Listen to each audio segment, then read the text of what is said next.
معاشرت یہ دین کا اہم حصہ ہے اور اس کا خیال کرنا یہ انتہائی ضروری ہے۔ میں نے عرض کیا تھا کہ جہاں دو انسان یا دو سے زیادہ رہتے ہوں، وہ میاں بیوی ہوں گھر کے اندر،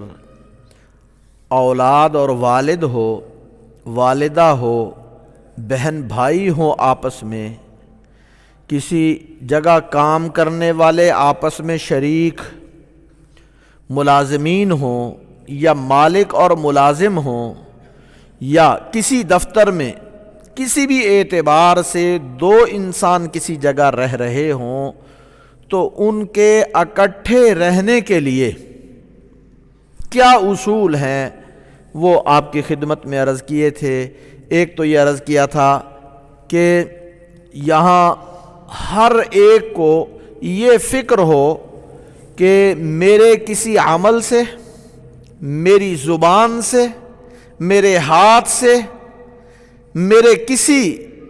طرز عمل سے دوسرے کو تکلیف نہ ہو، یہ فکر پیدا کرنا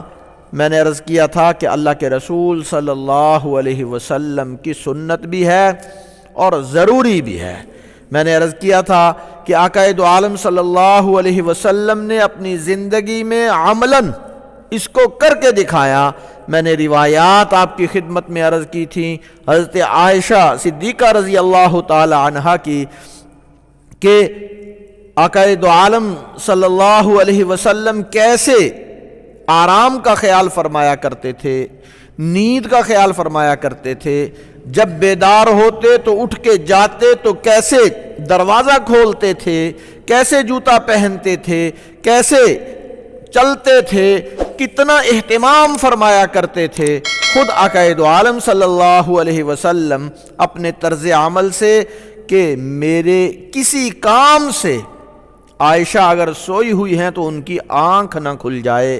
جاگ نہ جائیں۔ اسی طرح آپ جب گھر میں تشریف لاتے تو اگر وہ سوئی ہوئی ہوتی تو آقا دو عالم صلی اللہ علیہ وسلم اتنی آواز سے سلام کہتے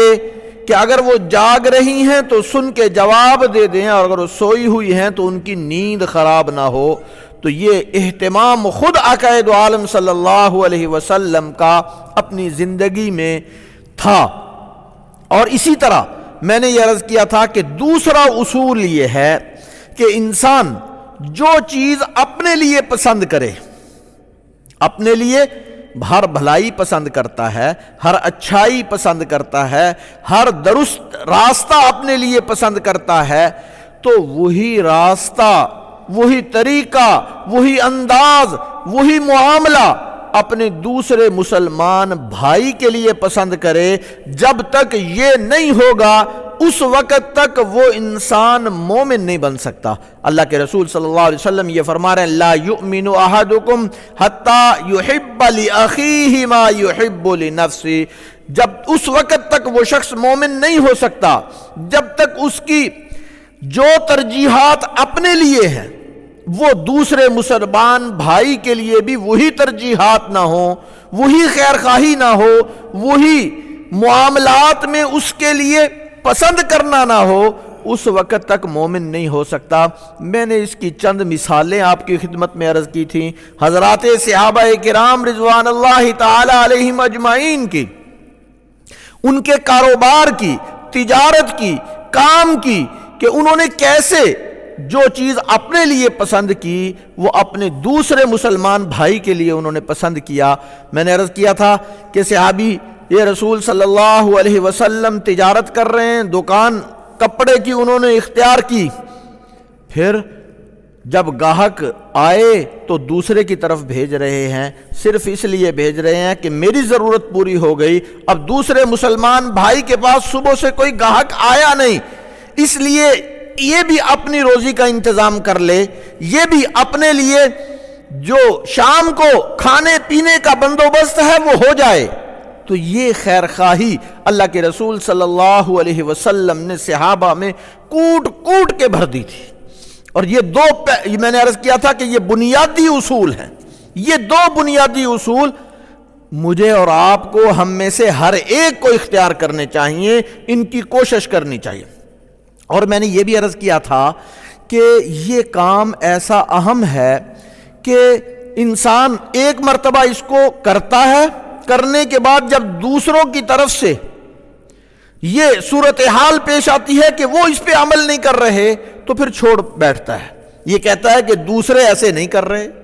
حالانکہ یہ ترتیب اور طریقہ نہیں ہے، اس لیے کہ ہم نے اللہ کے احکام پر، اللہ کے رسول صلی اللہ علیہ وسلم کی تعلیمات پر عمل اس طرح کرنا ہے کہ کوئی اور کرے یا نہ کرے، کوئی اور اس کو اختیار کرے یا نہ کرے، تو میں نے اپنی زندگی میں ان کو اختیار کرنا ہے، میں نے بہرحال ان پہ عمل کرنا ہے، میں نے کسی صورت میں ان کو نہیں چھوڑنا۔ اگر یہ طرز عمل میرا اور آپ کا ہو جائے گا تو پھر عمل کرنا آسان ہوگا۔ اور پھر یہ بھی میں نے عرض کیا کہ اگر یہ سارے ہی یہ سوچ لیں کہ وہ نہیں کر رہا میں نہیں کروں گا، تو پھر ماحول نہیں بدلا کرتا، معاشرہ نہیں بدلا کرتا، فرق نہیں پڑے گا، پھر تبدیلی نہیں آیا کرتی۔ تبدیلی اسی صورت کے اندر آیا کرتی ہے جب ہر ایک اپنی فکر کرے، اپنی فکر یہ کرے کہ میں نے اللہ کے احکام پر عمل کرنا ہے، اللہ کے رسول صلی اللہ علیہ وسلم کی تعلیمات کو اختیار کرنا ہے، دوسرا اس پہ عمل کرے یا نہ کرے، بہرحال اللہ نے مجھے حکم دیا ہے، اللہ کے رسول صلی اللہ علیہ وسلم کی تعلیمات میرے لیے ہیں، اس لیے میں نے بہر صورت ان کو اختیار کرنا ہے۔ اگر ہم اس انداز اور اس ترتیب سے ان کو اختیار کریں گے، ان پر عمل کریں گے، تو اللہ تبارک و تعالی آسانی پیدا فرمائیں گے، اور میری زندگی میں بھی آسانی ہوگی، دوسروں کی زندگی میں بھی آسانی ہوگی۔